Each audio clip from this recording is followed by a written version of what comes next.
Good evening. Welcome to Friday Nights live from the parish. We're off to a good start. It's only going to get better. My name is Corinne Ernie. I'm the Senior Curator of Arts Reach and Special Projects here at the parish. And it's my pleasure to welcome you all tonight. This is the first night that we can have so many people here. And I never thought I would love to say that, but please turn off your cell phone. It's such a wonderful phrase. Anyway, I want to thank our sponsors for Friday nights, our presenting sponsor, Bank of America, with additional support provided by the Corcoran Group and Sandy and Stephen Pearlbinder.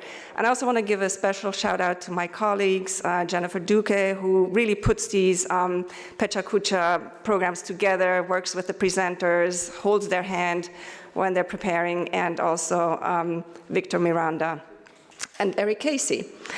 So what you may not have heard here is that PechaKucha is a Japanese word for chit-chat.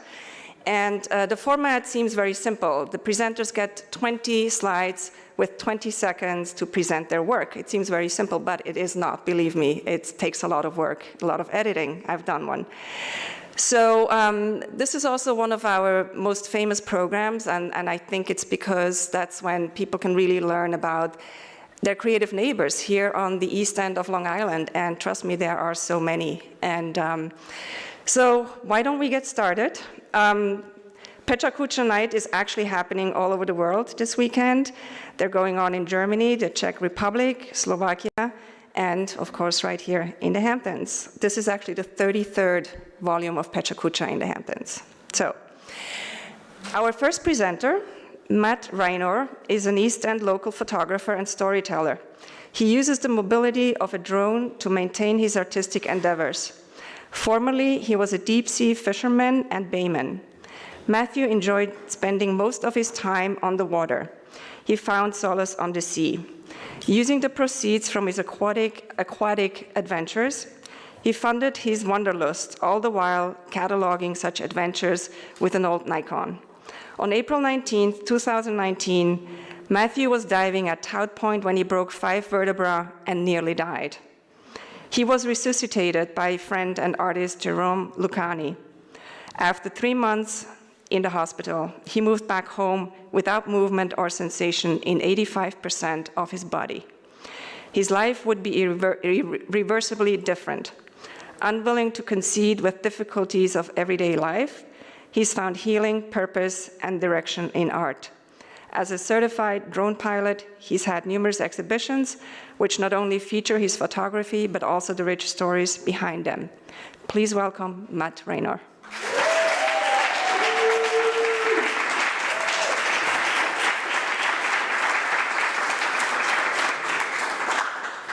I'm wheeling myself up there now.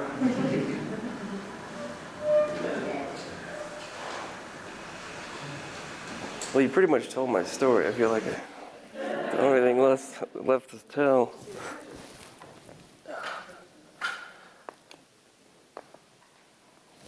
All right.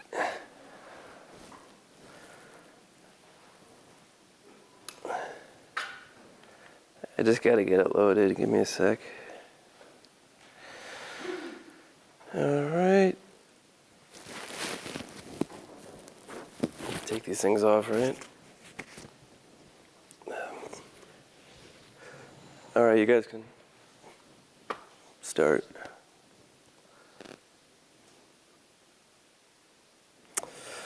The water has always served as my holy place, a place of peace and solitude, far from the anxieties of life. Regardless of how rigorous the work could get, life as a waterman was always an unabated source of calm for me. Deep-sea fishing, along with surfing and spearfishing, satisfied my yearnings for adventure. I've always been a risk-taker and thrill-seeker. It was a coping mechanism for my own demons and character flaws, the likes of such we all face. The adrenaline of fishing around the clock in a storm and the subsequent paycheck filled me with delight. It was an occupation that I loved, and it afforded me the freedom to travel. Exploring new lands and cultures was just as delightful as my sea excursions. In retrospect, all of it was a form of escapism. But why discover while you're running when you can pick the low-hanging fruits around you? Being young and careless, I didn't expect to grow old. And this seemed to expedite my efforts in exploring all of life's flavors and facets. I ran as fast as I could to see and do as much as I could, doing so before this self-imposed clock to demise hit zero. I traveled around the world, as much of it as I could, and the sea, willingly ignorant to this conundrum. I have very few regrets, as life is meant to be lived. In hindsight, my carelessness would register on that list. But at the time, the anticipation of the next adventure skewed any willingness for deep self-reflection. The peace and freedom of the open sea was something I had been searching for since I was a child.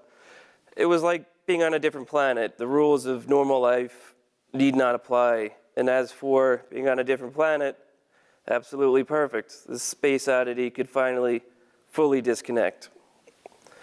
The work was extremely strenuous, mentally and physically.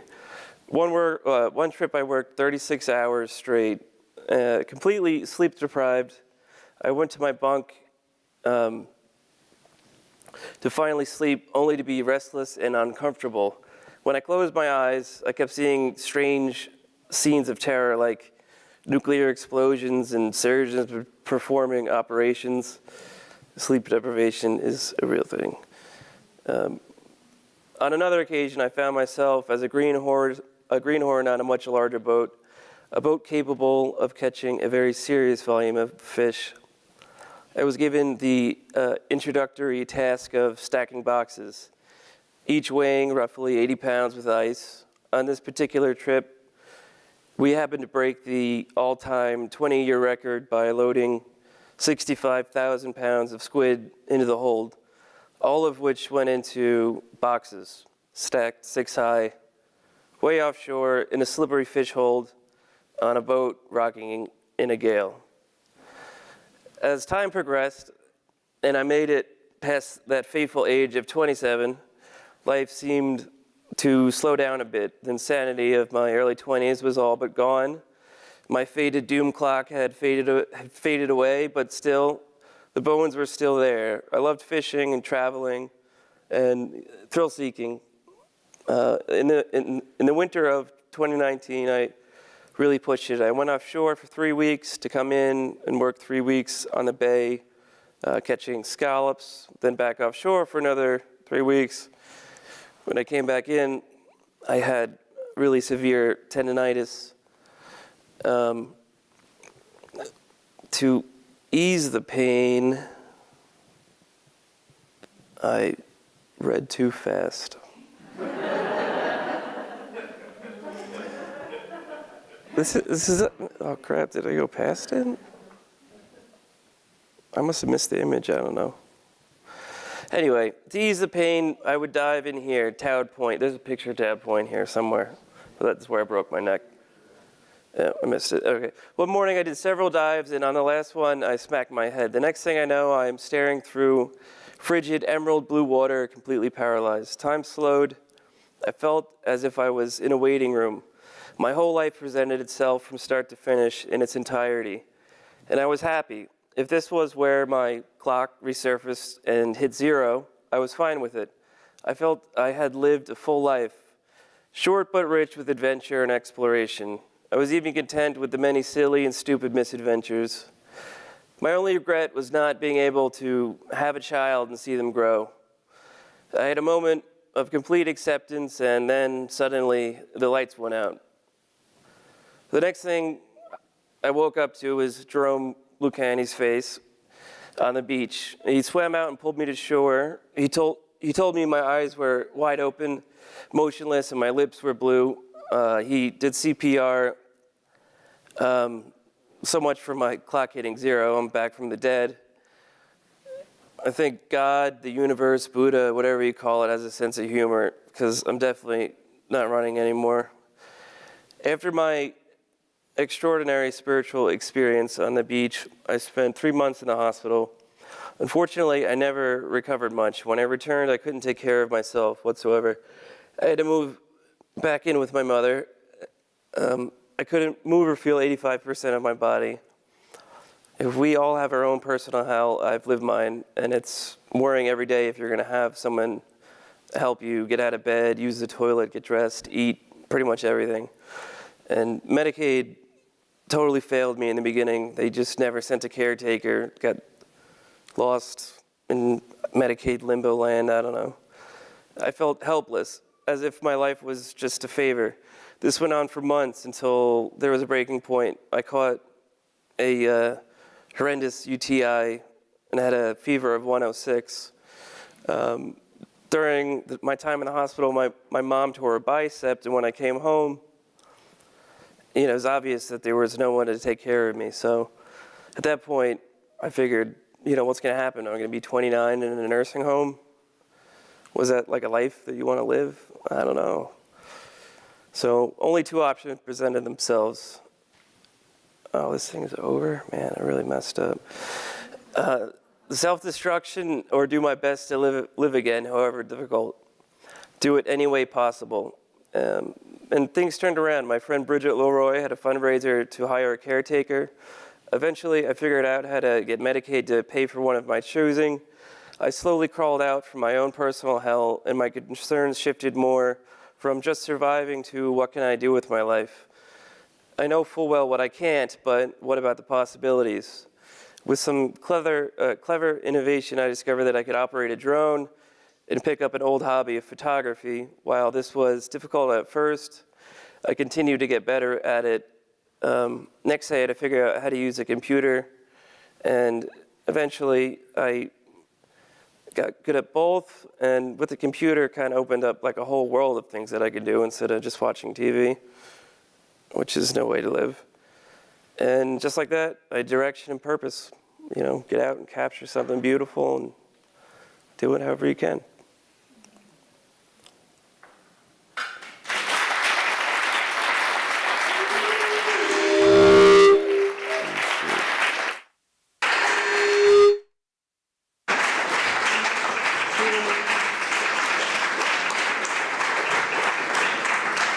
Thank you, Matt. Thank you for sharing your very moving story and photographs.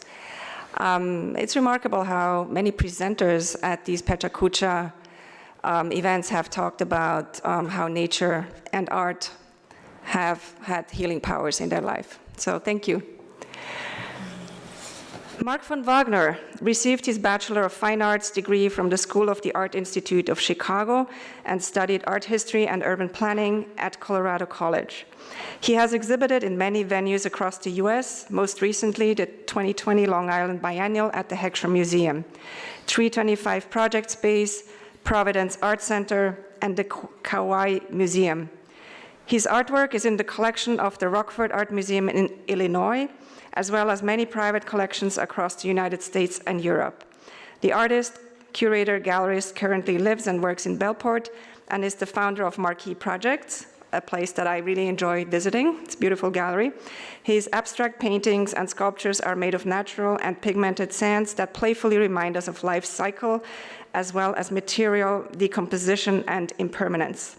For the last 15 years, he has used this granular matter as the primary source in his artworks, and consequently finds Long Island and its beaches an ideal place to live. Please welcome Mark von Wagner.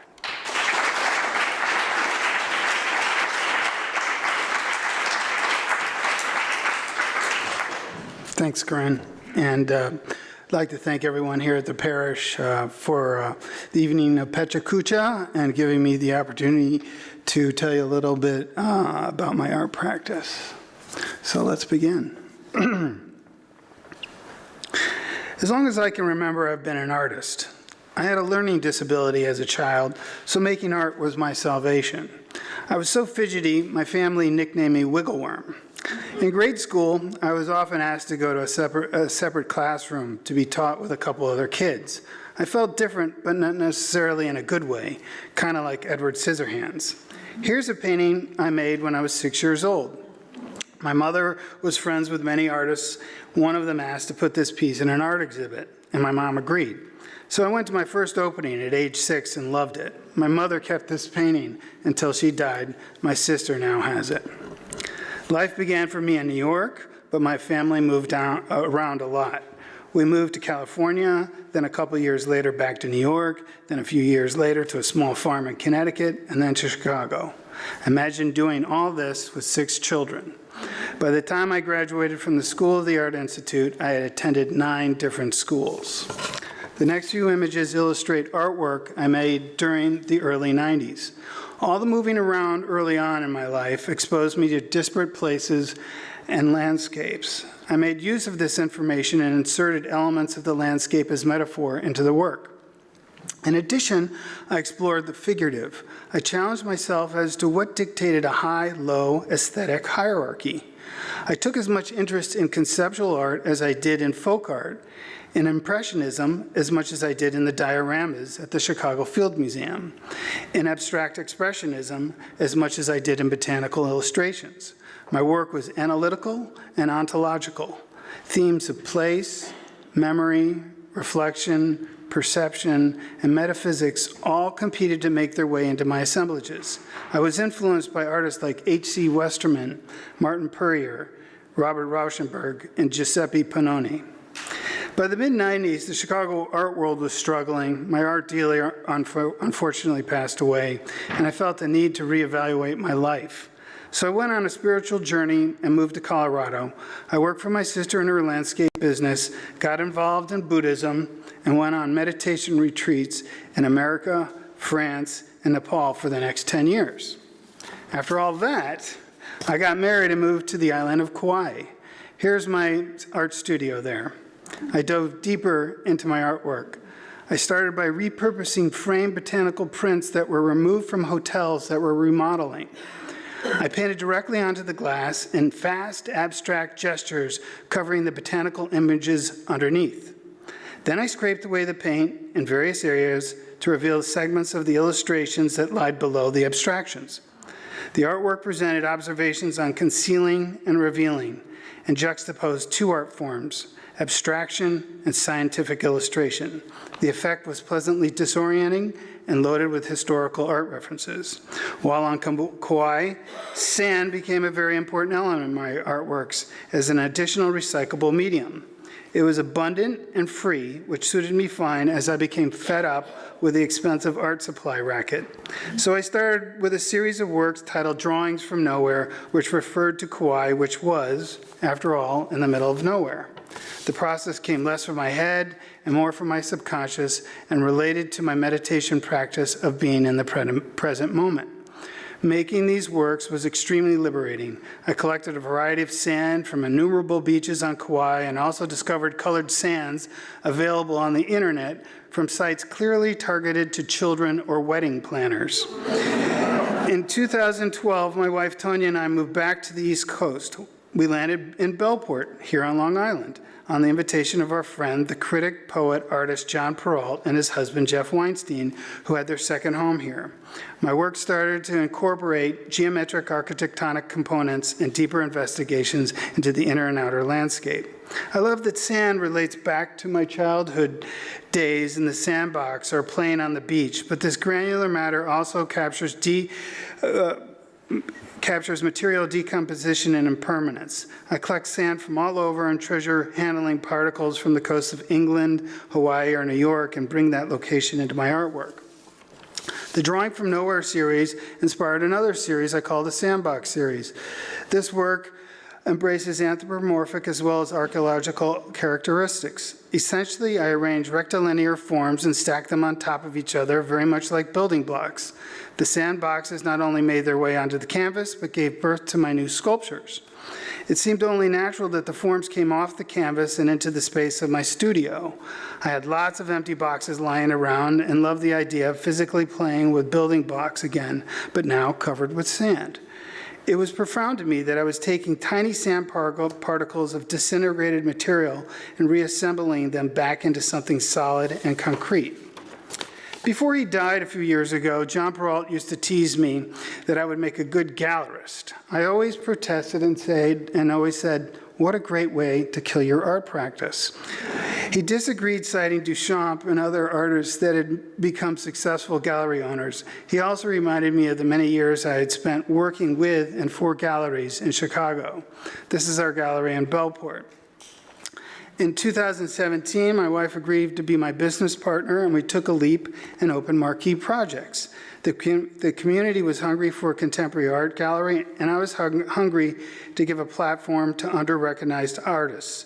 This slide shows the 2019 exhibit of the recent work of Jed Garrett, that previous slide. We enter our 5th season this year. To date, we've presented over 45 exhibitions and performances, invited many independent curators to mount shows, and have exhibited close to 100 artists, including Gary Schneider, Peter Schlesinger, Deborah Buck, Agatha Snow, Jane South, and Taylor White. Here's one of our opening parties in the summertime in the back garden of the gallery. Tonya and I are delighted the gallery continues to gain momentum, and I'm happy to report I still find plenty of time to make art. So on that note, I'd like to invite you to come visit us at Marquee Projects or even my studio. We look forward to seeing you. Thank you very much.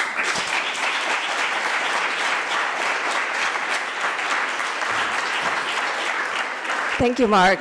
It was really nice to see your artwork because I mostly know, the shows in the gallery, and whoever said that being a gallerist kills your art practice was obviously not right. So, yeah.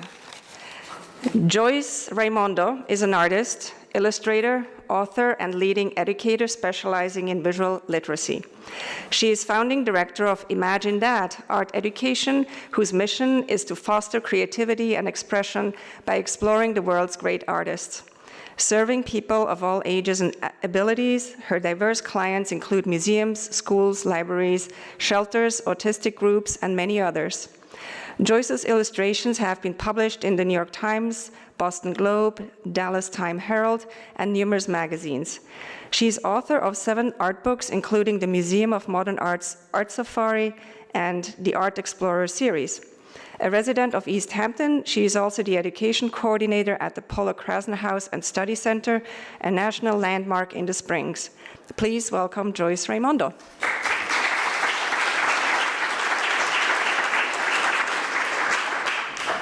Thank you so much. And I'm ready. I am so ready. So but wait, this slide just skipped. I didn't get my 20 seconds. No, really, could you start it over? Okay. When I was 14 years old, I wrote an essay. Art is a great way to express yourself. And when I grow up, I want to be an artist and have a school that helps people express themselves. 30 years later, I wrote this book and founded my education business. I never could have imagined how my story would unfold and my creative journey would happen.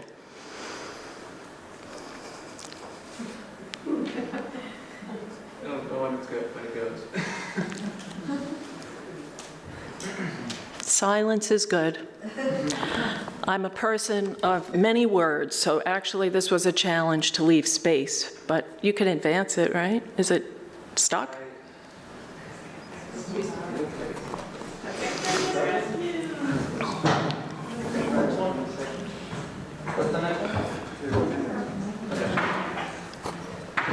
Okay, so when I was 19 years old and a student at School of Visual Arts, my oldest brother Raymond died at the age of 25. A year later, my father was in a car accident that left him severely disabled, and subsequently, my niece Glenna died in infancy. My family and I were emotionally shattered, as you can imagine. I tried to stuff my feelings of grief, and my anxiety rose. And visiting galleries in New York City, I discovered the work of Edward Munch and Frida Kahlo. These artists helped me to realize grief is a universal experience and one that I could express in art. As an illustration major, I made hundreds of drawings detailing the events of these losses and my grief. I was very shy, and it was impossible for me to share in words my loss. I actually really do feel that art saved my life. That's not a metaphor. Before I graduated, a rep came to review my work and told me I would never get work as an illustrator. My art was too personal. I should work as a waitress and do art on the side. He was wrong. I worked as an editorial illustrator, creating pictures like these about psychologically charged subjects. As my work progressed, I became interested in using sculptural materials that express vulnerability and strength. The figure on the left was made by sewing quarter-inch pieces of glycerin soap. The one on the right is made by sewing tea-stained tissues. These works are ironically labor-intensive and extremely fragile. Like me. No, I'm just kidding. To offer the isolation of working alone as an artist, I embarked on a career as an educator at New York City's art museums. For 8 years, I supervised family and outreach programs at the Museum of Modern Art, and I also wrote exhibition guides. Giving service to others, especially children, lifted me out of my grief. So here I'm shown dancing with children in the galleries. I really felt I found my calling. All children, whether living in a homeless shelter or attending New York City private schools, have a right to creative expression. And modern art in particular offers examples of courage and innovation. But how do you get people to think that modern art is good for children? So I wrote this book called Art Safari. It invites children on an adventure through MoMA's collection as they discover animals in art and follow up with animal collages. The publication of the book was my ticket to approach publishers. So I left the museum and wrote the Art Explorer series published by Watson Guptill and launched Imagine That Art Education. We offer assemblies and workshops based on the techniques in the books. Our mission is to foster creative expression inspired by the world's great artists. So I worked with hundreds of children collecting their artwork for publication in the books. The programs began with an author assembly talking about modern art, followed by related projects. The books present questions that invite children to interpret what they see. Our approach emphasizes there are no right or wrong answers. Now more than ever, as I'm sure you know, with the pressure of standardized tests, children need opportunities for open-ended thinking. Children follow up not by copying, but by using artists' key ideas to express themselves. Inspired by Edward Munch, draw the saddest day of your life or the happiest one. Paint your fears. So you can see on the lower right, there's a drawing by Jojo, age 6, who drew the saddest day of her life, the day her friend moved away. When asking people to share their interpretations, viewers often have contradictory opinions. Looking at a Pollock painting, some might say it's joyful or scary or chaotic or beautiful. So who's right? Everyone. It's your perception. And this is a great lesson not only in art, but in respecting each other's differences, which we all saw last year is really important. Inspired by Pollock's painting, children are thrilled to release their energy and emotions. I recall a child once remarked, "I feel like a kid again." As I wrote this book, I moved to East Hampton and I began consulting with the Pollock Krasner House and Study Center as the education coordinator. Inspired by Pollock and Krasner's abstract expressionism, our programs encourage participants to creatively express their feelings and to find personal meaning in modern art. In 2020, we pivoted to Zoom. I created a program called Picturing Loss. I present artists who express bereavement, highlighting Lee Krasner's painting following Pollock's untimely death. My grief served a larger purpose. I never would have committed myself so deeply to helping others had it not been for the loss I experienced. Celebrating 20 years, Imagine That has expanded to offer programs for adults and teens, and our Imagine That instructors, some in the audience, facilitate many of our programs. Our diverse groups range from prisons, shelters, autistic groups, museums, schools, and libraries. We also create unity murals. The projects foster teamwork while beautifying schools. Every student in the school participates, and our largest mural was painted with 700 students, grades K through 6. And don't ask me how you do that. It's very tiring to think about it. No, I'm just kidding. My painting today expresses joy and life-affirming positivity. I navigated my way from loss to love.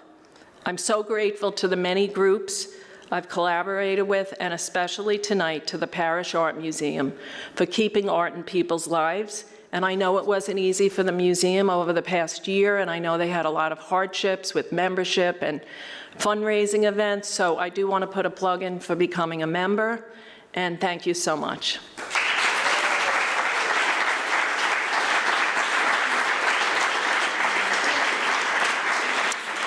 Thank you, Joyce. Thank you for the plug. Yes, please do become members, and thank you for sharing your creative trajectory. It's quite impressive, and I couldn't agree more about that we have all to learn open-ended thinking, and so maybe we should talk about an art safari at the parish. Jaime Lopez was born in Peru, where the breathtaking landscapes became an aesthetic foundation for his lifelong career as a photographer and artist. In 1980, Jaime moved to New York to study graphic design at Parsons School of Design. After 3 years assisting top fashion photographers in New York City, he began his own fashion photography career, shooting mostly in Italy and Spain. In 2000, Jaime returned to the US and settled in Sagaponack, where the landscape inspired him to photograph the environment around him, both the landscape and the people. His most recent project, in collaboration with art consultant Coco Myers, the book Hamptons Artists, The Current Wave, 48 Artists Making Their Mark on the East End, features local artists and their studios. When not in his studio or behind the camera, Jaime can be found riding his bike, motorcycle, or watching his girls surf in Montauk. Please welcome Jaime Lopez.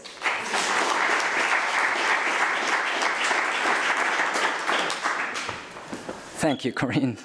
Thank you for all for coming here. It's great to be together again. Thank you. I would like to thank the Parish Museum for inviting me to do this exciting evening and talk about my passion for photography. I hope I can encourage you to love photography as much as I do. Many people ask me how I feel about the new technology and media available today, how it reaches so many people almost instantaneously. My answer is that the new technology enables everyone to make a beautiful photograph, and social media allow us to share these images with each other, and that is a good thing. I believe that photography does have magic to reunite people through the language of images. In this case, my wife, who I met as a model. And anyway, in my career, I had the opportunity to work with many inspiring and talented people. Even though the star system makes model celebrities, it is comforting to realize that they are just like you and me. When the work lights go off and the makeup comes out, they relax and become familiar or even family. Yep, they are just like us. When they walk into the studio, they are just ordinary people, and their lives are not much different than anyone else's.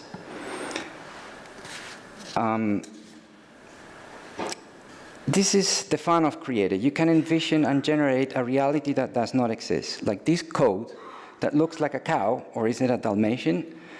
Of course, it is fake, but it does a good job in a photo, I think, at making us believe that it's real when it's not. A rainy day is seldom a good day on a photo shoot. Most clients want a perfect sunny day. In this shoot in Chinatown, it started pouring. Now what? Run and get a paper. Let's use it as an umbrella. This solution made the model happy, and that turned a day around. Of course, spending the whole day in the rain trying to do good pictures can be exhausting, especially when in those days you had to load real film into the camera, color or black and white, and being flexible helped us take on each problem we encountered. The world of fashion is glamorized. It tries to suggest a lifestyle and a look. You can be glamorous even if a horse steps on you on your best wedding day picture. The message is subliminal. On Instagram or over the wires of an old phone, it is all part of how we relate as people. Images present a world we choose to live in, even momentarily. Today, we have incredible tools that help us all speak the same language through images. Those phones now are cell phones, and they do many things. About meeting inspiring people, when I photographed Gay Talisi, this is in his house, actually in his basement office, and it makes you wonder all the stories that are in those boxes. Those are manuscripts of his. And this is a painter I had the fortune to photograph. He's from Spain, working in New York. And so all these inspiring people helped me realize that there's gotta be more to photograph than just fashion and people. So I got inspired to photograph this car and share it with you because it made me think about my interest in anything that's on wheels, and curiously, this car has none. And so it sparked a curiosity in what my next pictures will be once I stop doing fashion, or when I continue doing fashion and I have other things to photograph. And it made me think about this picture. This is the brains of a television, and it made me think of all the stories we access because of this silly box. Then the next thing is tools. You know, tools have been around for many, many, many years, and they've helped people with initiative and creativity to do things that we use. And so I started photographing tools as an interest. Then there's nature. The sublime, the part of nature that we have to appreciate almost as if the same as we need oxygen. Without it, there is no balance, there is no understanding, no moving forward, no change. This is a place we walk or drive or run or buy it, and often we are distracted. And what I want to encourage is to slow down and see this. This is Long Beach on the way to Sag Harbor. And then I would like to keep encouraging, to keep meeting people with interest. When I got a small studio in Sagaponack, I came up with the idea of photographing Coco Meyer's roster of artists. The result is the book 48 Hamptons Artists Making Their Mark on the East End. This book is what brings us together tonight. The artists featured in the book are all inspired and work hard to create these pieces of art for us to appreciate. These creators are recording our surroundings in various ways, but ultimately all asking for the same critical thinking and for our attention. Soon, we will be able to get out there and enjoy life after these difficult times, and why not, go look for these artists and appreciate them and collect their works. Or even, better, go out and create your own language in the arts, understand yourself, express yourself, experiment with shapes, forms, messages. Load them into your Instagram or whatever suits your ideas and your vision, and share it for all of us to see. That is my passion for the language of photography. And since I have a little extra time, I want to thank Mark for his guts and going out there and being a photographer. Thank you.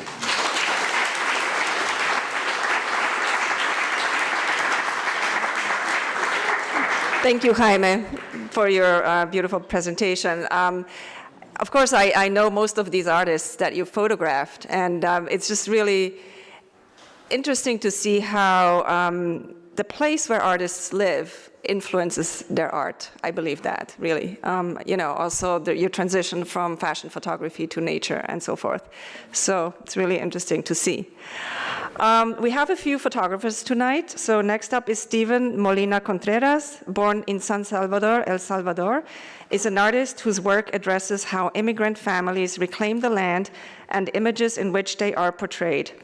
Through an approach that employs the aesthetics of both documentary and stage photography, he recontextualizes the different narratives that exist within his images and creates relationships between them in order to reveal an evocative truth to himself and his most frequent collaborators, his family.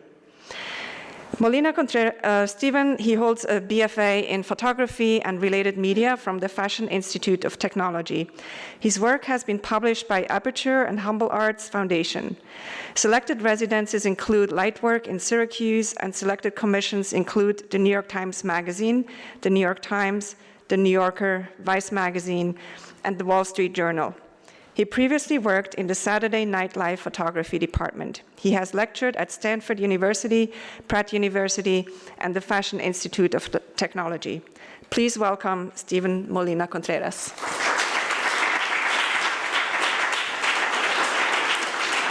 Thank you. Just gonna make a little. All right. Hi, everyone. My name is Stephen Molina Contreras.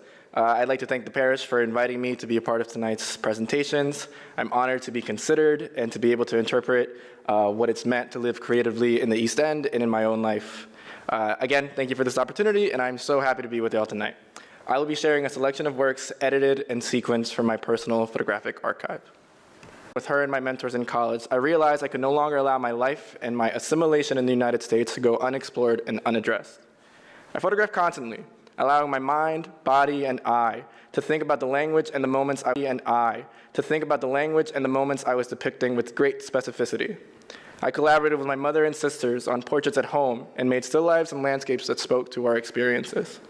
A distinct identity, one I was making for my family's own terms, had begun to present itself to the world through my pictures. I look towards the work of LaToya Ruby Frazier, Dina Lawson, Carrie Mae Weems, and Dorothea Lange, to name a few, to think about the way that I could formulate a language in photography that met that moment. Their works provided a foundation for me, and I wouldn't have found that it had not been from my mentors in college, Sean Hemmerly, Allison Wade Worminger, Jessica Wynn, Rose Fresenda, and Pacifica Solano, all great artists working in New York and at FIT. My stepfather was eventually able to return in the latter half of my sophomore year, and my family entered this reconstructive period. But my journey within the context of photography and my family's immigration narrative had just begun. From this experience, I established my current practice, which follows every thread within our arc with persistence, patience, ambition, and heart. I shared my images through portfolio reviews and was able to have them published by the Aperture Foundation with an essay and an interview brilliantly written by Brendan Emser. This opportunity provided a foundation that allowed my work and perspectives to be connected to a wider audience and within the larger context of the history of photography. My past has become the subject matter for everything. In some images in this presentation, I've traveled to El Salvador and collaborated on photographs with my family, acknowledging their presence and depiction in a way that none of us had previously imagined. I've listened to their perspectives on how immigration has completely directed the way we'd grown to communicate with each other. It's important to note that this was also my first time ever making serious photographs in El Salvador, too. I began to mend my relationship with my birth country, right, from assimilation, with my birth father as well, through photography. A consequence of having left El Salvador with my older sister Jaime and my mother Alma in the 2000s, when I was 6, is that, of course, I'd grow distant with my father and relatives. But photography now sets the stage where we work through that. Although it will take time to truly understand the currents and the oceans we both must swim in to truly see and understand one another. It's incredible to be able to have these images of El Salvador and transformative to see them paired next to images I've made in the US, considering the atmosphere of fear perpetuated to my community.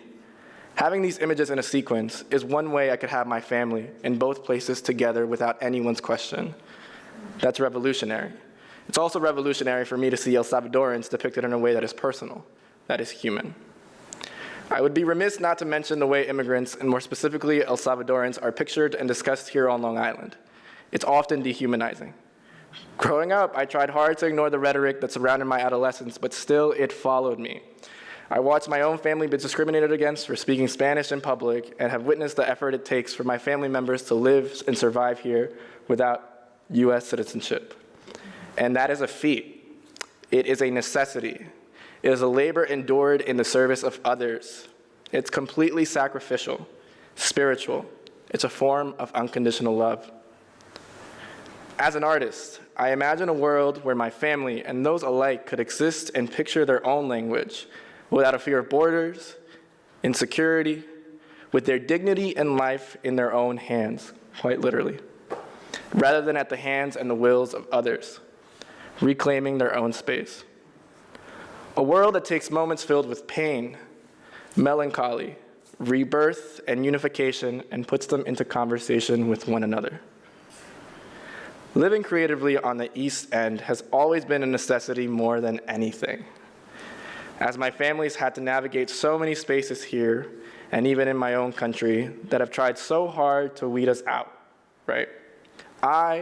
We would not be here if we didn't find the creative ways to work through and forward in these social systems, and I hope that my brief perspective and story today inspires you to think about these issues and systems more critically, to empathize with them, and to hear the stories, maybe for the first time, or maybe for multiple times. Our lives, briefly shown here and introduced in color and black and white, are filled with a lot of momentum. It's filled with a lot of potential. And I really believe that it's with that spirit and potential that my work takes form. And there's one more image which I love of my mother and my sister that I end with. Thank you, and adelante.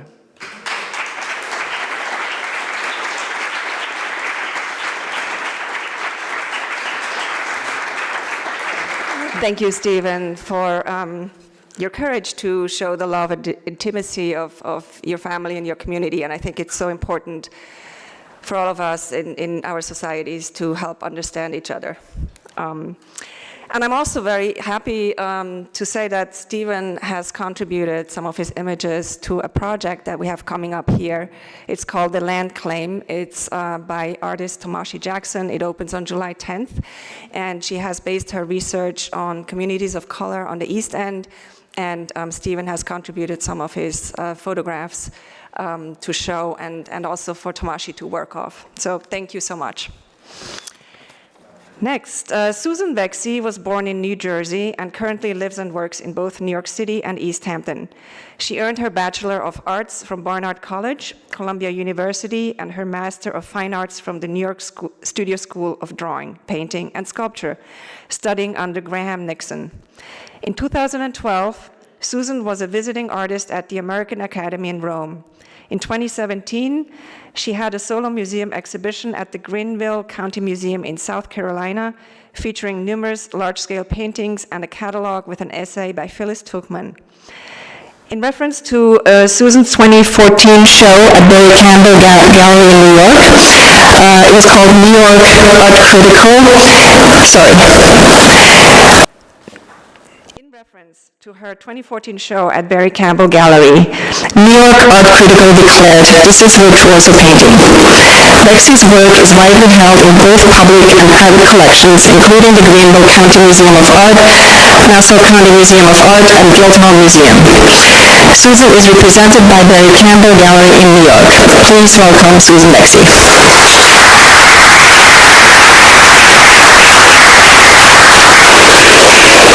Thank you so much. Thank you to the parish. Thank you, Corinne. Thank you to the Parish Museum. I've been a fan for a long time, so it's an honor to be invited here tonight. I've been making paintings for more than 30 years, and tonight I'm going to talk about how I think about painting. My parents came to the U.S. from Hungary in 1969, so my brother and I grew up between two cultures. My interest in art started at home and also in grade school in New Jersey. I was also a competitive figure skater, which maybe was an early interest in a kind of precision, discipline, form. Some obscure trivia, Joan Mitchell was a skating champion in the Midwest, and she used a kind of athleticism in her work. I went to Barnard in Columbia for a joint degree. My parents did not think art was a job. So this is the Salomon Brothers trading floor in the late 90s. It is the trading floor that inspired the book Liar's Poker and was later used as the set for Wolf of Wall Street. Working on a trading floor is constant adrenaline, problem solving, execution, constant feedback. I've been out here on the East End since 2000. I'd been experimenting with drawing and painting since I was a kid and continued out here with new surrounding influences. I was working out my rules, figuring out boundaries and constraints. I also started collecting around this time too. I was interested in abstraction more than realism and specificity. I was working in thin atmospheric layers, avoiding the brush, avoiding line. Early on, I decided that oil and linen were the most exciting materials. I like the surprising nature of trying to control these beautiful materials. Working on the floor helps me to control the liquefied paint. Eventually, a body of work emerged, and in 2008, I put on my own show at Oshawa Hall in East Hampton and invited Helen and Ira Spanierman. I didn't really know them or anyone else in the art world, but I liked their shows. 6 months later, I joined their gallery, and they included me in a group show, which was mentioned in the New York Times. In the city, I happen to live about a block from the New York Studio School on 8th Street. I have an MFA in painting from there, mostly so that I could study with Graham Nixon, who is the dean and an incredible mentor and one of the best figurative painters around. He developed these wonderful 2-week drawing marathons, and I've done about a dozen of them over the years. There's so many artists I really love. I love Courbet's drawings, Raphael's drawings. I like how Cézanne, Matisse, Bonnard think about painting and composition. Frankenthaler's paintings are just so beautiful and emotional. I love looking at Diebenkorn. Ellsworth Kelly's way of translating shapes he saw in structures and landscape is inspiring. I don't do a lot of residencies because, why leave the East End? I was a visiting artist at the American Academy in Rome. The frescoes in particular are still so hauntingly beautiful.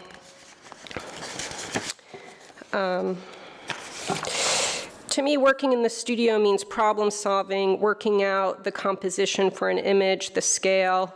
I do many color studies.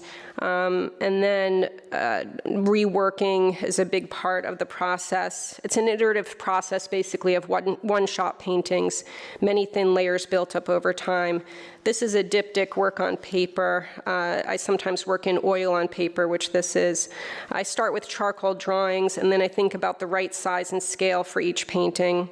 I try to find 4 or 5 colors that will visually lock together.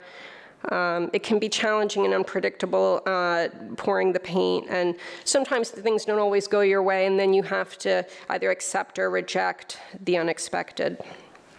Working with shapes from the landscape gives a structure, but it can also be a constraint. It can be challenging to work vertically, like in the last image. Texture is really important to me. I've become obsessive about the surface quality of my paintings. One of the reasons I decided to paint in thin layers and to avoid the brush is so that I could maintain the texture of the linen surface. When it makes sense in the composition, I try to leave the linen bare. This painting is in the permanent collection of Guildhall in East Hampton. Over time, the compositions and colors have become more minimal. One of the things I think about a lot as I'm working is the idea of freedom and restraint. As an artist, you can really do whatever you want, but then you need to come up with some constraints.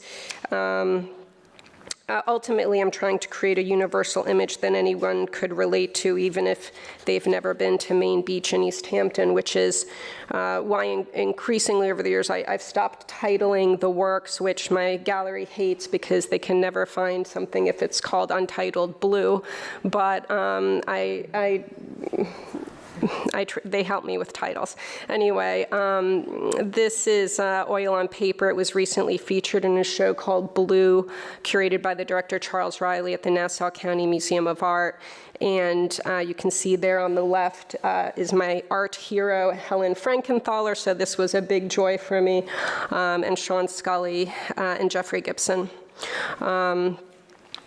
The next image is part of my exhibition last year at Barry Campbell Gallery on West 24th Street. The gallery exhibits post-war and contemporary artists. Christine Berry and Martha Campbell have really been with me since the beginning. We were all at Spaniarman together at one point, and I've had many exhibitions at their beautiful space. I've always been interested in and experimented with collage, and in the last few years have begun exhibiting collaged linen paintings. I love to show the beauty of the materials. I really love the materials I work with, and I feel in partnership with them much of the time. The linen is very beautiful, and with the collages, I decided to fray the edges, which relates to all the soft edges in my paintings and drawings, avoiding line as much as possible, since there are no lines in nature or sharp angles or neon color. This is back in the studio, which is happily where I spend all of my time making new paintings. Thank you so much.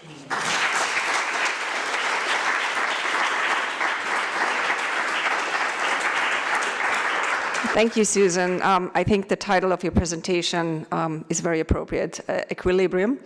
And I can definitely see Helen Frankenthaler's influence there. And again, I think it goes to show how the place where we live influences our work. So, all right, so last but not least, Michael DeFeo is an American artist based in New York City. He's widely known for his floral paintings and street art, which examine themes of ephemerality, growth, and the cycle of life. Michael's penchant for flowers has earned him the nickname, the Flower Guy. Michael has been creating works on the streets for close to 30 years in more than 60 cities and has exhibited his work in galleries and museums around the world. In addition to works on paper and canvas, Michael often adds painted floral-inspired arrangements to existing printed images from the worlds of fashion and art history, which both subverts and celebrates the underlying image. Michael often stays with family in both East Hampton and the North Fork, where he's inspired by the ocean, unique light, and abundance of nature. In 2019, Abrams Books published a monograph of Michael's work, aptly titled Flowers. He currently has an exhibition at Hexton Contemporary in Aspen, Colorado, and in July will be exhibiting at Craven Contemporary in Kent, Connecticut, where his paintings will be paired with flower prints by Alex Katz. Please welcome Michael DeFeo.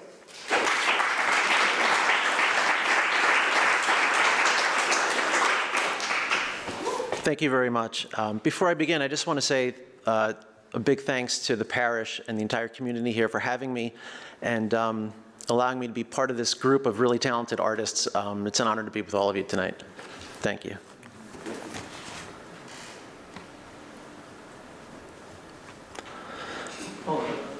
Sorry. That's all right. The focus of my artistic practice began one fateful night almost 30 years ago in my parents' basement while attending the School of Visual Arts. I was painting flowers, and out of the bunch, one of them really stood out. It's number 8 in the photo. Besides being a strong, balanced graphic image, it also seemed to possess something both whimsical and magical. I was so smitten with this flower that I created a silkscreen of it, and soon had printed up dozens of flower prints on paper in a full rainbow of colors. I wanted to share them with others, so using wallpaper paste, I began to glue my flower prints on the walls of New York, beginning in Soho. Here's one on Park Avenue. Very quickly, I had turned Lower Manhattan into a blooming garden. The concept made immediate sense to me. Flowers for my city. They looked great, set against the grid of New York, and I was hooked. Less than a year later, in the summer of 1994, I painted my first large flower mural, 7 stories above East 23rd Street, where it still blooms today. The project was getting bigger and bigger. People began to call me the Flower Guy, and the name stuck.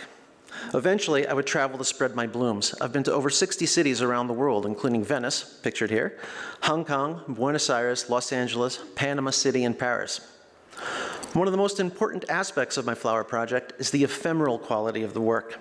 None of it lasts. It all slowly fades away and disappears, only to sprout again elsewhere.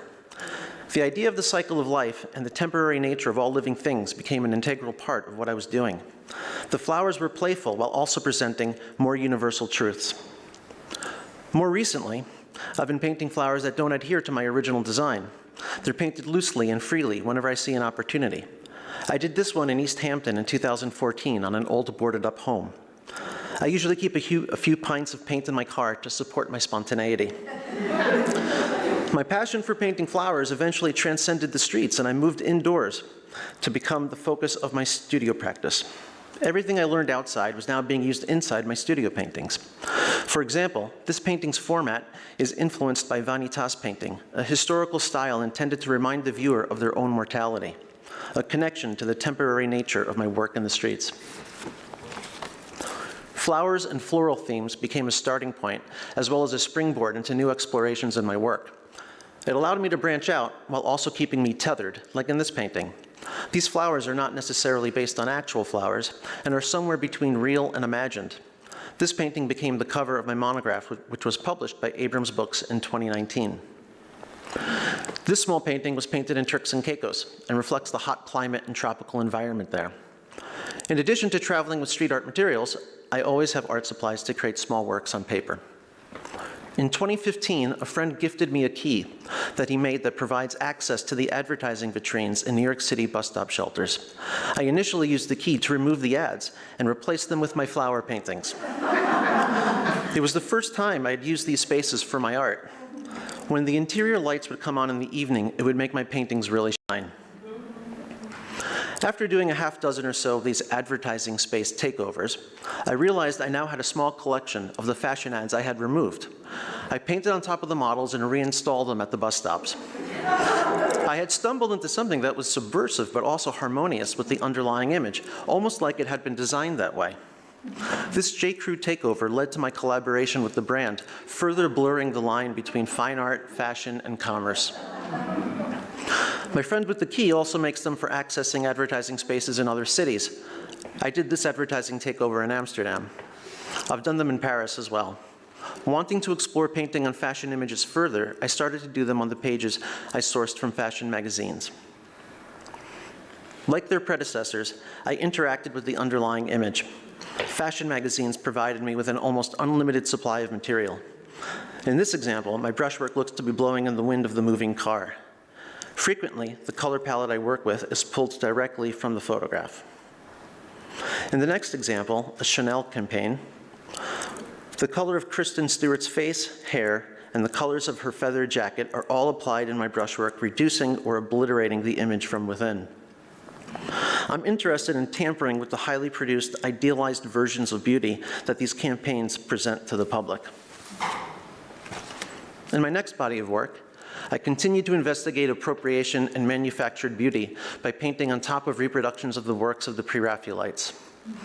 In this example of Ophelia by John Everett Millay, my brushwork deliberately mimics that of the artist, and I add foliage and flowers to the composition, leaving the viewer unsure of what marks belong to whom. In this example, a portrait painting by Frank Dixie, I printed the painting much larger than the original and then painted on top of it. I deliberately juxtaposed my loose and drippy brushwork against his smooth paint handling, surrounding the girl with blooming and decaying flowers with her gazing out. Exploring and mining art historical works further, I then created a body of work that employs floral French etchings from the 16th and 17th centuries, which I silk screened onto panels. I painted on top of the classical bouquets, pulling together the old and the new into the same picture plane. The next photo is a recent shot of my Manhattan studio. These two large paintings were intended for an exhibition in Paris, but because of the pandemic, it's been postponed for hopefully later this year or 2022. During the height of the pandemic last summer, I wasn't able to access my studio and instead painted at home, forcing me to work in a much smaller format. Using a Polaroid camera that the Aldrich Contemporary Art Museum gave to me to create works for their fundraiser, I photographed flowers and then painted on the results. Taking this process further, I recently enlarged my own Polaroids as printed images on canvas. As you'll see in this next slide, I painted on top of these as well. These were the first times I used my own photographs in my paintings. These new paintings are presently in my exhibition at Hexton Contemporary in Aspen, Colorado. That's all for my time. Thank you to the parish, and thank you all for listening. To learn more about my work, please visit my website, mdefeo.com, or my Instagram feed. I'm @theflowerguy.